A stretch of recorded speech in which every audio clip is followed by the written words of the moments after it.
Notion's new Q&A feature lets you ask an AI about your notes. Digging up old documents, finding that password buried in meeting notes, turning your note-taking app into your assistant, that's what AI can already do pretty well. The first killer app of AI for businesses, it appears, is a simple thing: to be able to find information in the morass of files, folders, attachments, incompatible enterprise software apps, and everything else that constitutes modern knowledge work. Notion, which aims to replace most of those things in a single tool, is launching a feature it thinks can help. It's called Q&A, and CEO Ivan Zhao describes it to me as essentially an all-knowing AI executive assistant that knows everything about everything and can find it in a second or two. NotionQ&A is available to all Notion users, whether you use it alone or through work, and it'll cost between $8 and $10 per person per month. The tool has a lot in common with Microsoft's Copilot and Google's Duet AI, as well as other tools like Dropbox Dash and Google's Notebook LM. The problem to solve is clear and simple, but everybody's trying their own way. Information retrieval is both a surprisingly complicated AI problem and an increasingly useful one, if you can get it right. In Notion's case, Q&A is mostly a mix of search engine and chatbot. If you type in "what's the office Wi-Fi password," Q&A will try to find the answer as long as it's stored in Notion. If you ask "where are our onboarding templates," it'll look for every page about onboarding. Everything Q&A talks about is footnoted to Notion pages, too, in an effort to make sure the tool doesn't hallucinate and make up information. Like any good chatbot, the Q&A system can also answer fuzzier questions.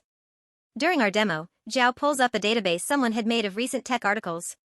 He asked for a list of recent articles by David Pierce, that's me, which it answered with links to the database pages for those articles. Then, he asked if there were any companies I hadn't written about recently. The bot, with a combination of Notion data and the so-called world knowledge contained within the underlying model itself, said it had been a while since I wrote about Amazon. That demo is actually a perfect summation of both the strengths and weaknesses of a tool like Q&A.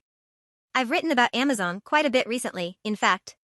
The LLM knows what a tech company is but isn't crawling my author page every day. Notion only knows what's in that Notion database. A tool like Q&A, Copilot, or Duet is only as valuable as the data it can access, and it's a huge challenge to effectively run your business or life from a single tool. Zhao says Notion is thinking about ways to connect to more data, but acknowledges that it's a challenge. One of the other complicated things about Q&A, Zhao tells me, is navigating access and permissions. Your company may all work in a single Notion instance, but everybody has different levels of access to different kinds of stuff, sometimes litigated on a file-by-file basis. How do you make sure everyone can see everything they should and nothing else?